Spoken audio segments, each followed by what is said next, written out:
Welcome back to Island Bike Life. Today we're going to be taking out the 2018 Rocky Mountain Instinct BC Edition.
Thanks for tuning in to this review of the 2018 Rocky Mountain Instinct BC Edition. I got this bike from a good friend of mine and the guys down at Rock City Cycles here in Nanaimo. For the test period on this bike, I stayed local and took it for a really good ride up through the Dumont riding network here in Nanaimo. The loop that I took it on consisted of some good climbing, both fire road and trail climbing, some nice traversing along the top of the mountain, and then some really fun downhill lines along the left-hand side of the road. As I said, this is a 2018 model. The 2019s are out, but the colorways haven't changed. There's some very minor part differences and the cost has gone up a few $100s, though that price increase is definitely worth it on the improvement on the fork alone. I'm going to go over the build that I had on this bike that I tested, and I'll note the differences where it has changed for the 2019. The only major difference between this and a stock bike is the wheel set. The wheels on this bike were a Noble TR33 and Industry 9 hub set. Now obviously this is an improved wheel set over what would come stock, but it doesn't deter or alter the overall feel or thoughts on the bike as a whole. For this particular demo ride, I was on an extra large frame and it fit wonderfully. The geometry between 2018 and 2019 doesn't change at all. This bike fits a little bit small with a really nice long reach on it. So where on some brands I might normally ride a large at 6'2" with a 34-inch inseam, on Rockies with their updated geometry, there's no doubt that I would be an extra large. Because this BC edition is meant to be a little bit more aggressive, it only comes with one position. Unlike the other Instincts that have their proprietary Ride 9, this thing is set to low and slack all of the time. Suspension-wise on this particular bike, it was a Fox 36 Fit 4. This is one of the differences for 2019. There you're going to get the new Grip 2 Performance Elite damper. This is a really nice upgrade for 2019 and likely where a good chunk of the price increase comes from. The rear is still matched with a DPX2, both Performance Elite front and rear.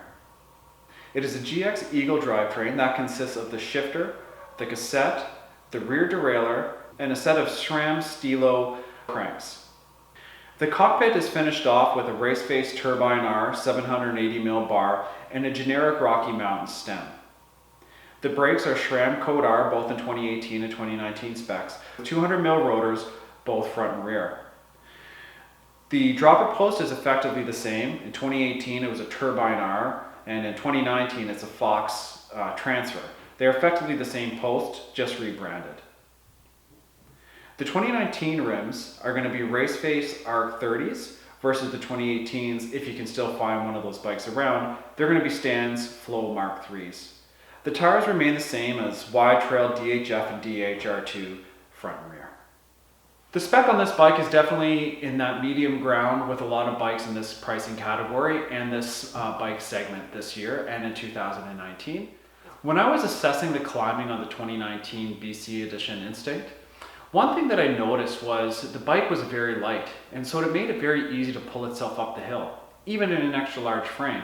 I was very surprised. I'd recently ridden a standard instinct, and on that particular bike, I found myself reaching for the climb switch more often than I would have liked to. I didn't have that experience on the BC edition. I'm not sure why that would be. I had both shocks set up primarily the same, with 30% in the rear and 25% up front.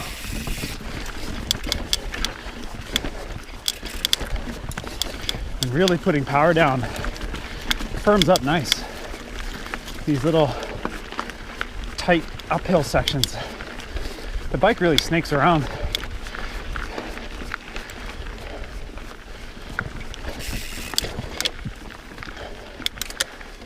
The DPX2 and the pedaling platform on the BC edition just seemed to have a little bit more support.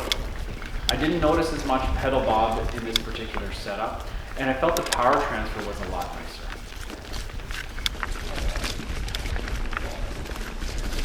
The pedaling platform on the DPX2 is so nice.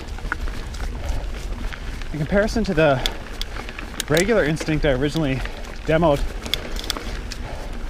so far I'd say there's no need for a trail or a lockout at all. It's nice. When it came to single track climbing, whether it was long switchbacks or even tight technical S-turns or punchy climbs over rocks and roots, I found the BC edition didn't really get hung up on anything, and in fairness, either did the original Instinct that I climbed. Bike is so light. It makes climbing up a breeze. Shocked how light feeling the bike is. It's got to be under 30 pounds. As for double track or FSR roads, I never found myself needing to flip the switch to a lockout.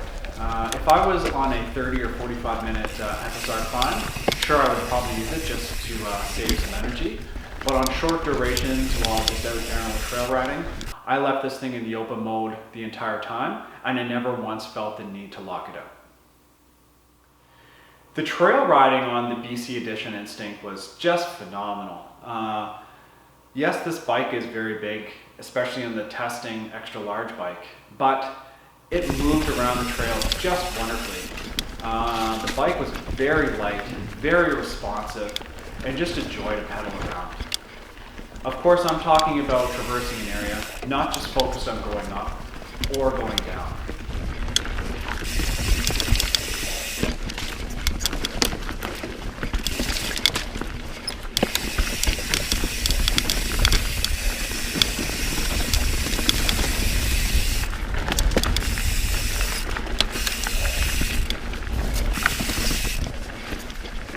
You could very easily take this long travel bike, 160 up front and 155 in the rear, on a trail or cross-country ride, no problem at all.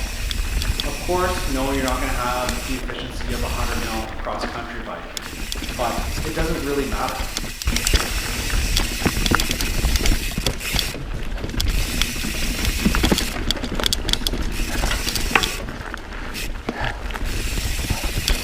What a perfect BC Edition trail. Out of all of the bikes that I've tested recently, only this and the High Tower LT gave me that feeling when just general trail riding. It was a load of fun. You could go out on this thing all day and you're gonna have an absolute blast. When it came to the descending portion of the review, this bike also shined. This BC Edition is meant to be more aggressive. The head angle is slacker, the wheelbase is long, and the bottom bracket is low. It is a very stable bike. Yes, it's very light, and sometimes if you have a very light bike, at least in my experience, it can feel a little bit twitchy when going downhill or over chunky, rooty, or kind of rowdy sections of the trail.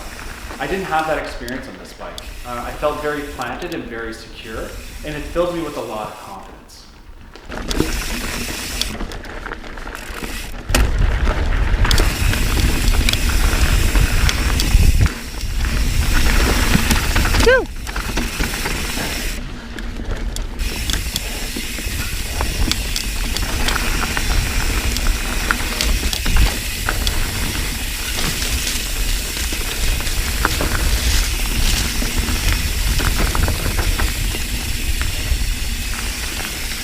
It made me want to go and take some jumps and take some drops, and it was an absolute rocket when pointed downhill.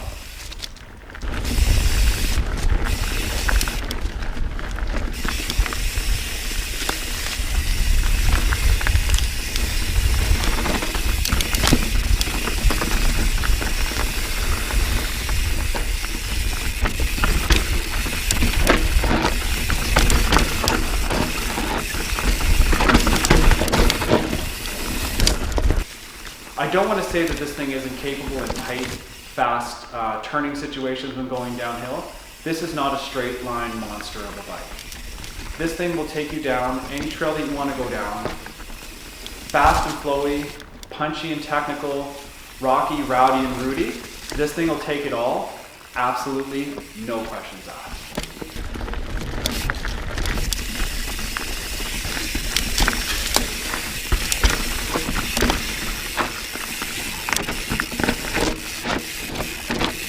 Of all the bikes that I've tested recently, the BC Edition Instinct is definitely near the top of the list for one of the more funner downhill portions of the review series. You could very easily have this bike as a shuttle only, point it downhill and go nuts kind of bike. When looking at the Instinct BC Edition in its comparative category, it is definitely a little bit more expensive than some of the other bikes out there, and it's certainly not the most expensive. That being said, it is not cheap. You are getting a full carbon bike, front and rear triangle, a reasonably good group set, but really where you're going to pay a lot of money for and get your money out of it is a suspension setup. This Fox 36 Grip 2 DPX rear, both in the Performance Elite trim, are absolutely top of the line. Only the factory series above that is going to give you a little bit more performance, but it is really quite marginal with the Kashima coating and 3 or 4 extra additional clicks of compression and rebound dampening. Outside of that, you're not going to really notice it, and the average rider probably wouldn't notice it still. So what are my overall thoughts on this bike? Well, this is definitely one of those bikes that it can be the only one you have. It doesn't matter what the travel is on this bike. Yeah, it's 160, 155. Don't let that fool you. You can take this bike to any trail network anywhere and you're gonna have a blast. If you're in the market wondering if you should buy a longer travel 29 or stick to that mid-travel bike, I'm telling you right now, go for this one. This is the same as, say, a Transition Sentinel or a High Tower LT. Overshock your bike a little bit. Long gone are the days where these long travel bikes don't climb or perform as well as they could in a cross-country or trail environment. The modern geometry on these bikes will make anybody a believer. This bike is an absolute riot. Rocky Mountain really hit it out of the park with this one, as they have with a lot of their bikes these days. Not counting the Slayer, which is a bike that just fully confuses me as to why it's even in their lineup. Overall, yeah, this bike is a winner for sure. If you're lucky enough to find one before they're sold out again for 2019, consider yourself lucky. Hit up Pink Bike or your local for sale ad. Grab a 2018, you're not going to be disappointed. This is a bike, if you're in the market for a long travel 29er, that you're not going to want to miss out on, I guarantee it. Well, I really hope you like this look at the 2018 Rocky Mountain Instinct BC Edition. There's not a lot of changes between this and the 2019, so go down and see the guys at Rock City Cycles here in Nanaimo and take one of these out for yourself. If you like what I'm doing here, think about hitting the subscribe and the like button, leave me a comment down below, and come and find me on Instagram. And as always, thanks again for watching. Now let's go hit the trails.